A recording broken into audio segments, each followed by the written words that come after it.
live and in the doghouse. I want to give a big shout out to Cap Go Championship Belts.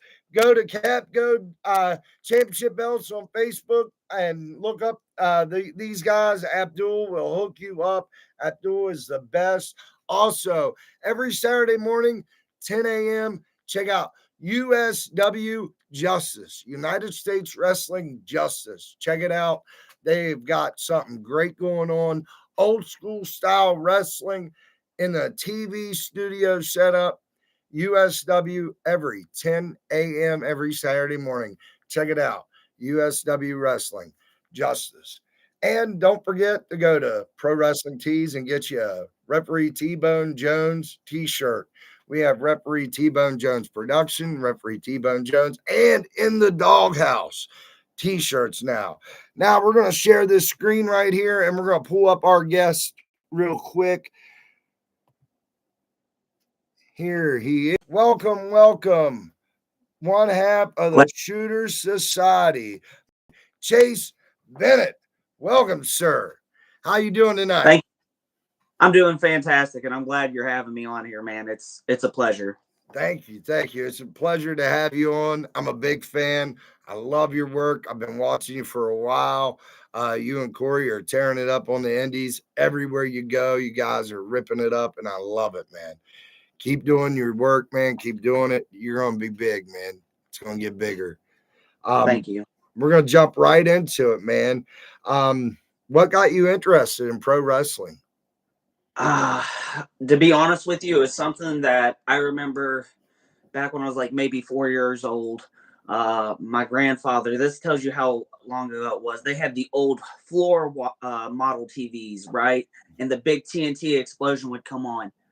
And at the time, I remember seeing guys like Surfer Sting. This was way before The Crow. And I was like, these dudes look like modern day superheroes. Like they are gladiators. And that was like my earliest memories. And I remember watching the Monday Night Wars with my mom and dad. And it was just something that I was like, I think I could do that. And it was just something that I always gravitated towards. For me, when I was watching it, it didn't matter if I had a bad day at school on a Monday. I knew I could go home, watch wrestling. I looked forward to Fridays, getting off school, going home, watching some SmackDown. I remember, I think it was like in the summertime. It was like mid-noon, something like that. And I saw TNA with the 6-sided ring. And I was like, dude, that's different. That's cool. And I just kind of always thought the physicality, the athletic competition always kind of drove me because I'm an athlete at heart. I love to compete. So those were like things that I don't know what it was about it. Maybe it was the bright lights and the, bigger than life athletes involved. But I think that's really what kind of drove me to the sport. Awesome, man. Awesome. How long have you been in the business? How long you been doing this? I know you've been doing it for a good minute, at least a cup of coffee. Yeah. So I want to say right before COVID had hit, I had just finished up playing arena football and I really enjoyed it, but I was like, I can only do that for so long and the money wasn't great. And like I said, I've always been an athlete. I've always wanted to be a professional athlete. I've always carried myself like a professional. So I said, what is something that I could do? And I saw Chance Prophet, who, when I first saw him, I was a teenager in St. Albans sports complex, and he was wrestling for XMCW. And I was like, okay, I know this guy. I've seen this guy. I've seen him work. Obviously, I think we all start out as fans, and we just naturally gravitate to it. And I was like, well, I know how he wrestled. I was like, I think I could do that too. And I reached out to him. And surely enough, he had a school in Nitro at the time. And I shot him a message, got my tryout, did it. I think I did really good. He had a loss in the family and I hadn't heard back from him. I was like, oh, well, maybe I didn't do as good as I thought I did. And so I decided to reach back out to him, and he was like, "Hey, sorry, I've been going through this. Yeah, we're doing training on these days. Which ones can you be?" I was like, "I'll be at every training you need." And COVID had started, and the shutdown just immediately went rampant. And we were like doing promos over Zoom, and or maybe it was Google Meet. I can't remember, but we were doing promo classes, and I cut terrible promos then. I've gotten way better now, I think. But I remember, when we were able to have like small groups of like maybe 5 people in a room, we were masked up in the ring, doing blow up drills and things like that. And I want to say maybe, and I will say this, not everybody should do this. Within 3 months, I had my first match in front of a live audience at the Woody Numbers Memorial Show at the Appalachian Power Park. Wow. That's sink or swim. That's sink or swim, brother. Wow. 3 months in? Yes, sir. And ironically, in that same battle royal, I'll never forget, as the match started, the person to my left was none other than Cory Sparks. That's awesome, dude. That's awesome. You guys have known each other since you started then. That's really good. And Chance Prophet, I got to work with him on certain APWA cards back when I first started in the business.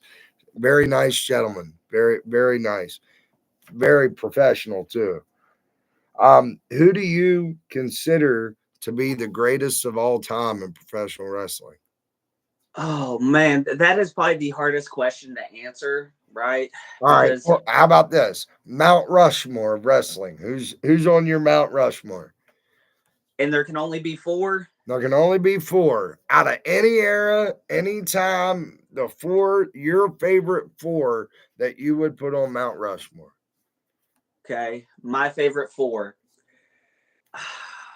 I'm gonna go Bryan Danielson. I like that. I don't know if I no, I'm gonna see if I can leave this one out just because he was a phenomenal worker but terrible human being. We'll go Kurt Angle, Malenko, and number 4 Chris Jericho.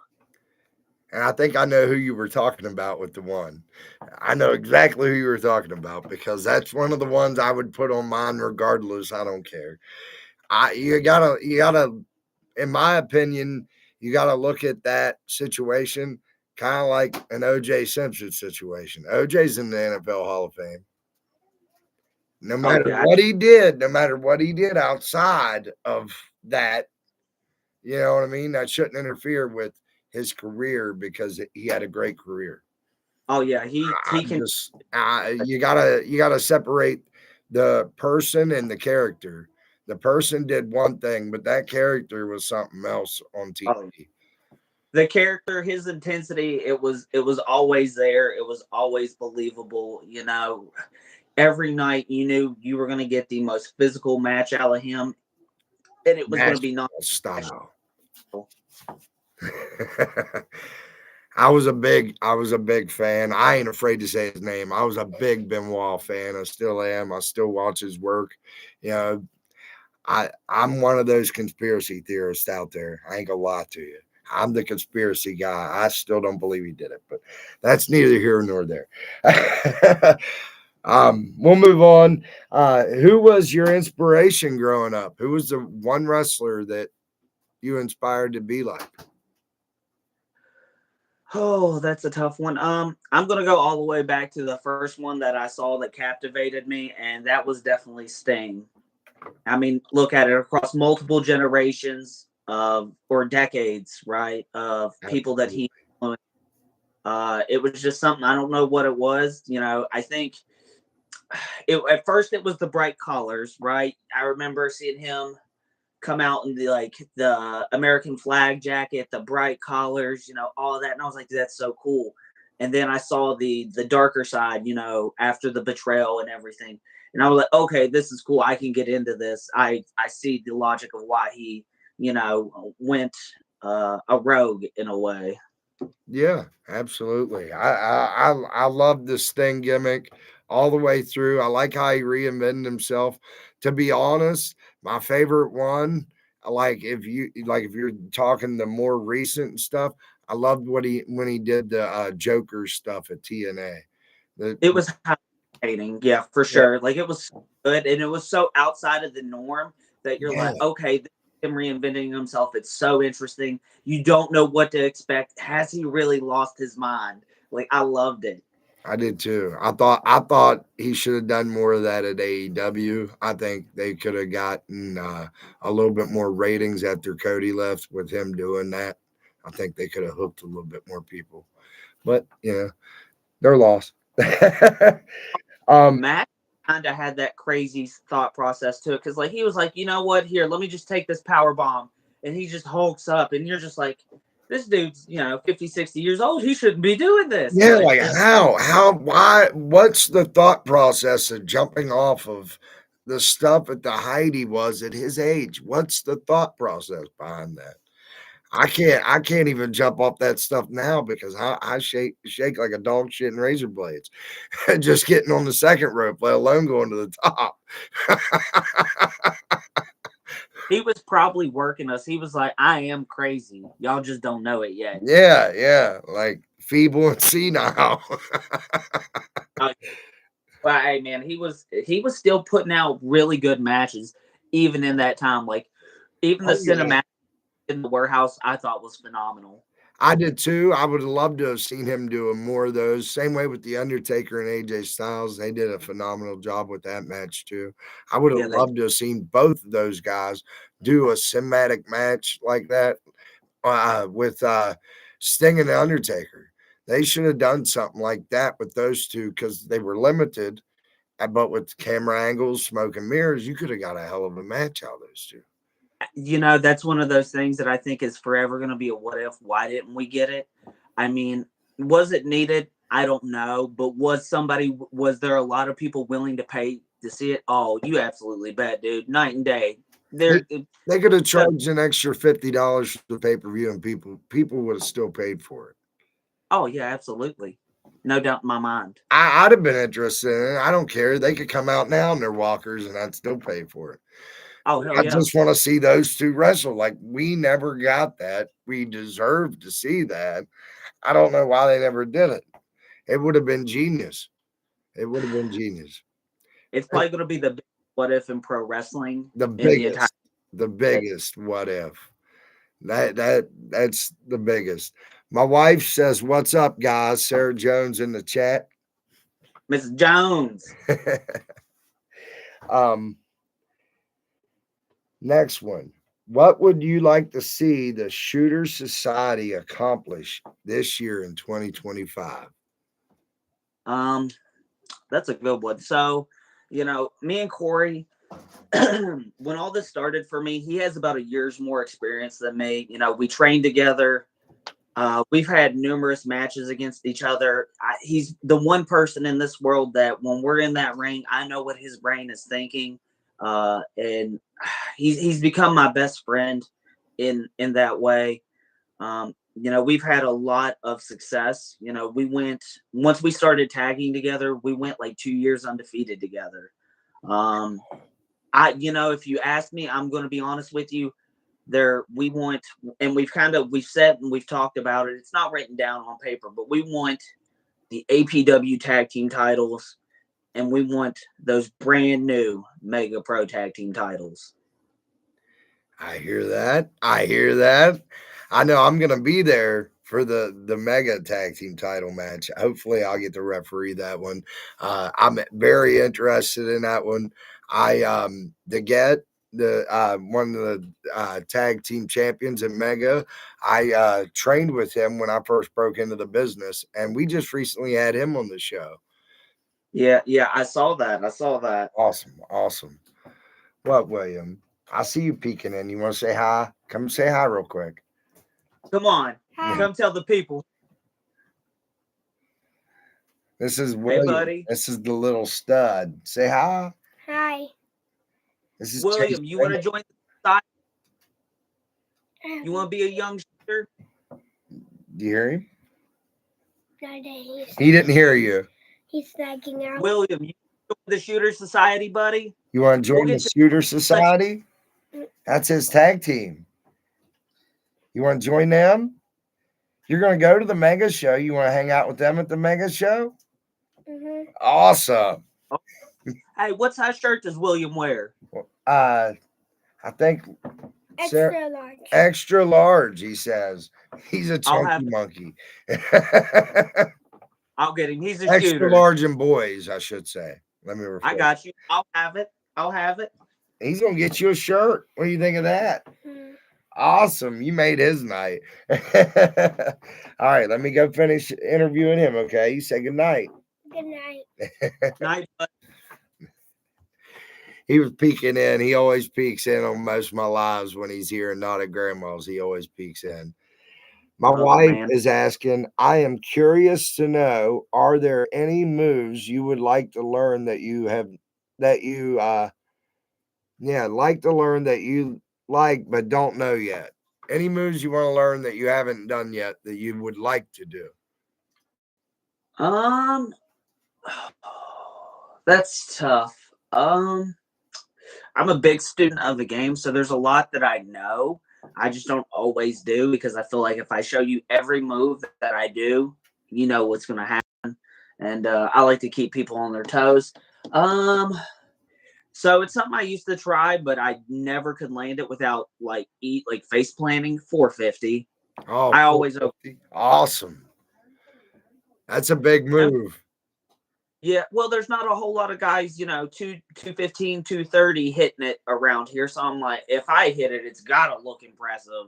That is impressive. That is. And my wife said, make that shirt a medium and an adult because he is a chunky monkey. I love him to death. He is. Like, hey, if I could make a kid's day by giving them a shirt, I'm peeling back the curtain a little bit.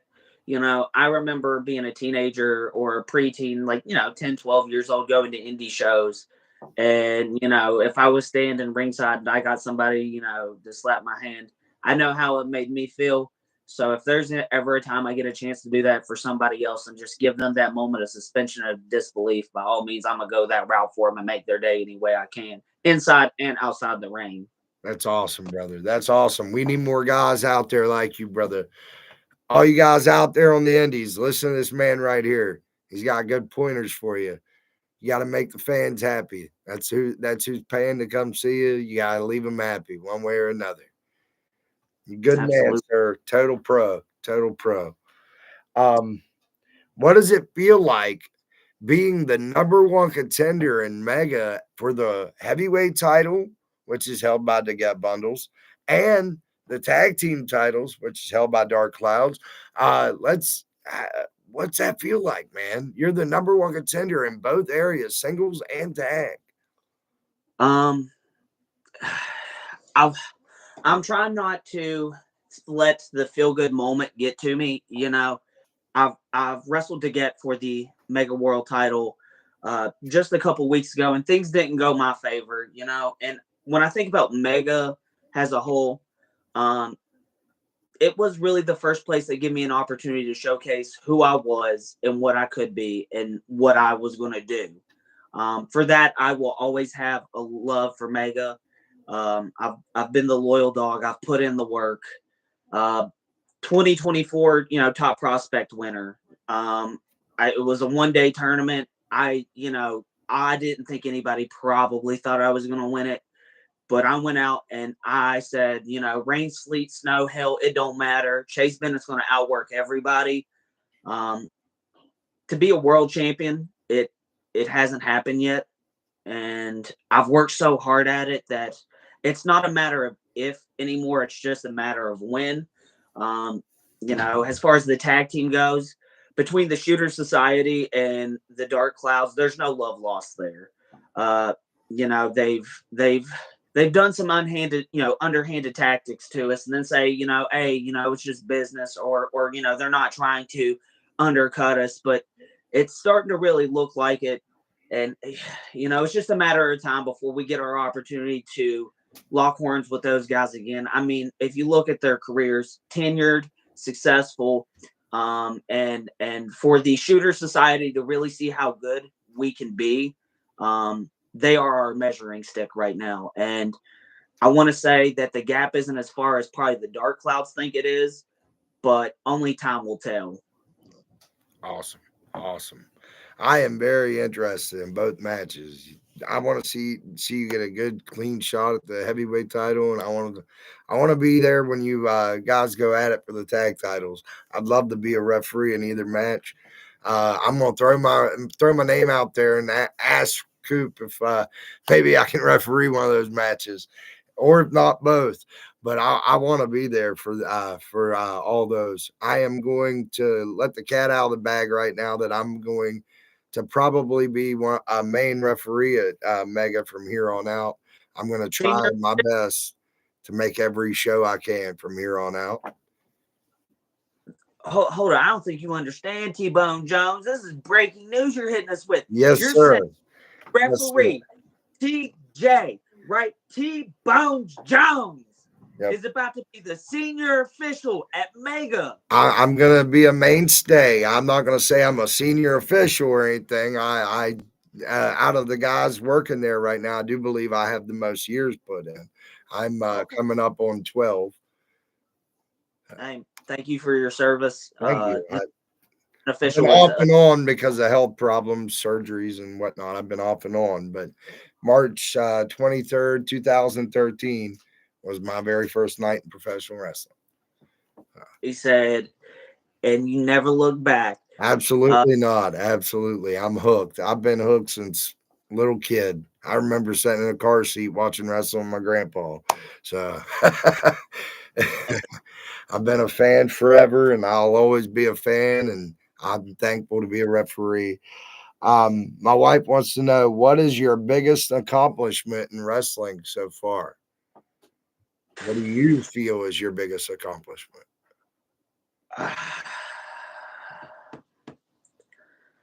I'm trying to be as humble as possible. I have in the past maybe 2 years really taken off and really made this dream a reality. I've been fortunate enough to be APW television champion on television with Joe Brody at American Pro Wrestling. I've won his tag titles. That was a big deal. I want to say maybe my biggest accomplishment hasn't happened yet.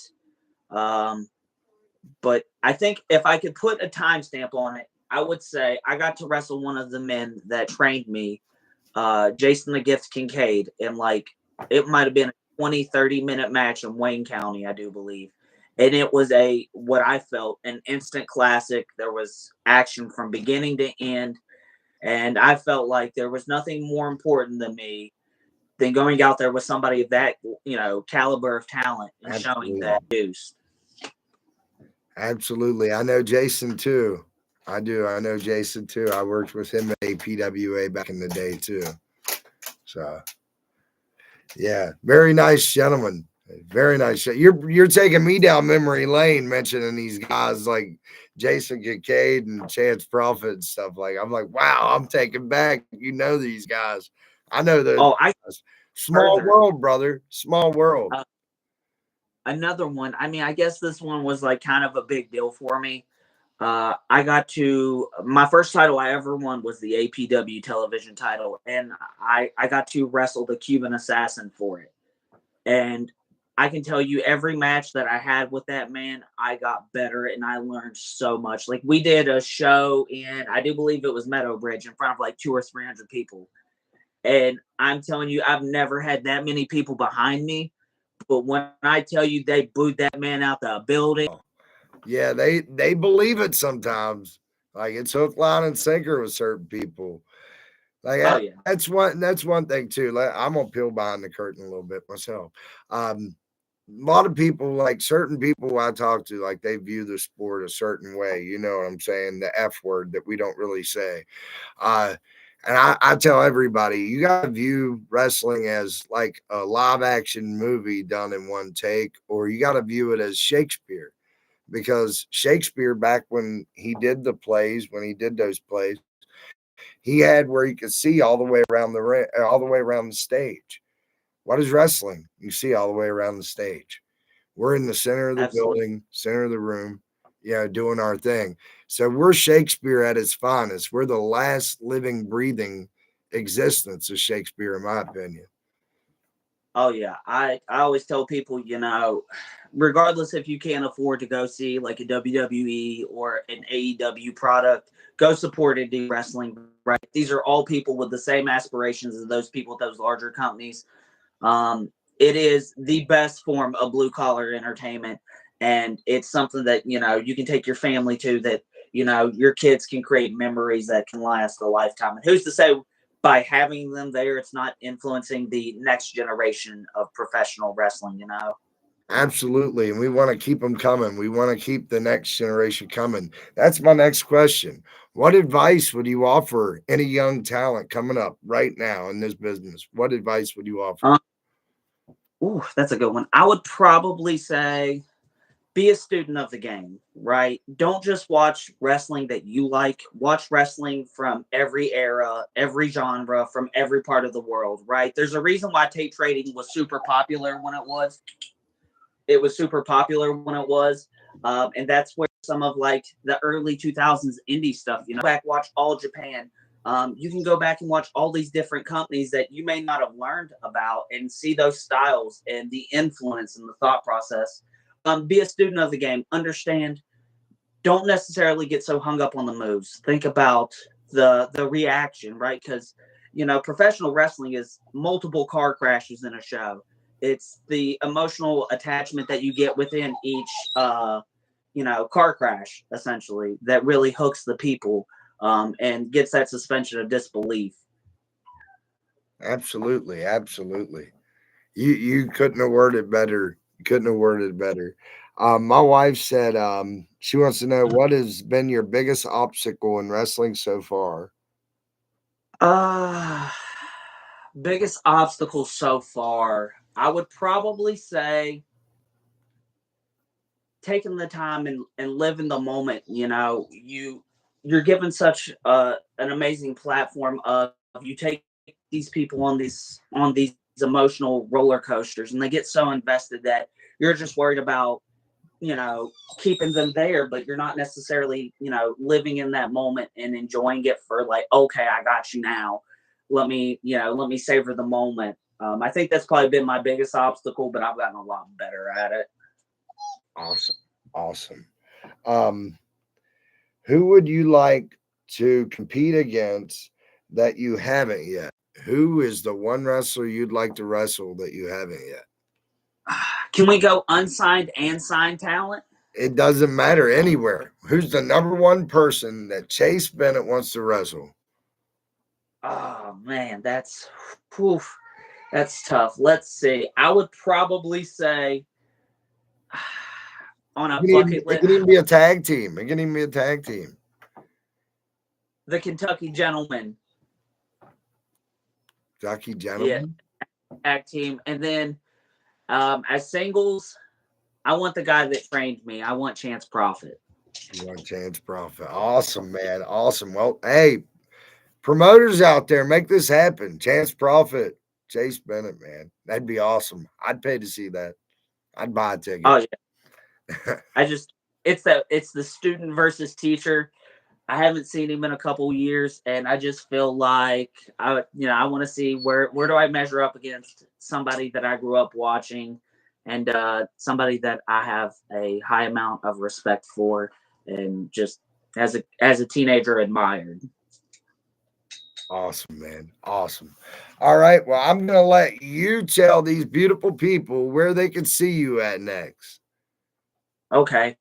So let's see. This coming Thursday, you can see me in Bradley, West Virginia at American Pro Wrestling. You can also find it on let's see, rumble.com/American Pro Wrestling. This Saturday this Saturday and Sunday, you can find me in Mount Airy, North Carolina at the AIWF anniversary show. Night one, from what I understand, I face none other than the notorious To Get Bundles. Night, I know me and Cory's tag teaming. I don't know against who at the moment, but that's not our problem. That's theirs. Let's see. I have a big match coming up in Fayetteville for American Pro Wrestling, it is the Shooter Society versus the Appalachian Express for the APW tag team titles as well. Wow. I have some dates lined up with TWA, Top Notch Wrestling Alliance. Let's see who else. SCW, Southern Championship Wrestling from Ohio. Love them. Let's see. Oh, and this one is I guess it's a scoop. I plan on returning to Virginia for NICW National Independent Championship Wrestling as well. Awesome, man. You're going to be everywhere, dude. Your book's solid. You're going to be everywhere. Everybody get out, go see the Shooter Society, go see Chase Bennett. He is going to be kicking ass all over the East Coast here, it seems like. Is there anything you want to leave these fans with? Because I'm all out of questions and there isn't anybody asking anymore other than my wife. So is there anything you want to leave the fans with? And I won't take up any more of your time.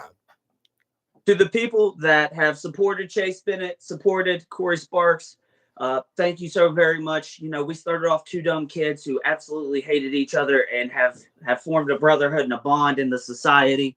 For anybody that believed in Chase Bennett, I just want to take the time and absolutely thank you to anybody listening in to In the Doghouse with the Lionheart and T-Bones Jones, right? I want to thank you so much. And if I had to sign off, it would probably be something like this. When you're good, you tell people you're good. When you're great, some people's going to tell you you're great. But when you're the absolute best, they don't call you the absolute best. They just call you Chase Bennett. And I'm T-Bone, and we're out.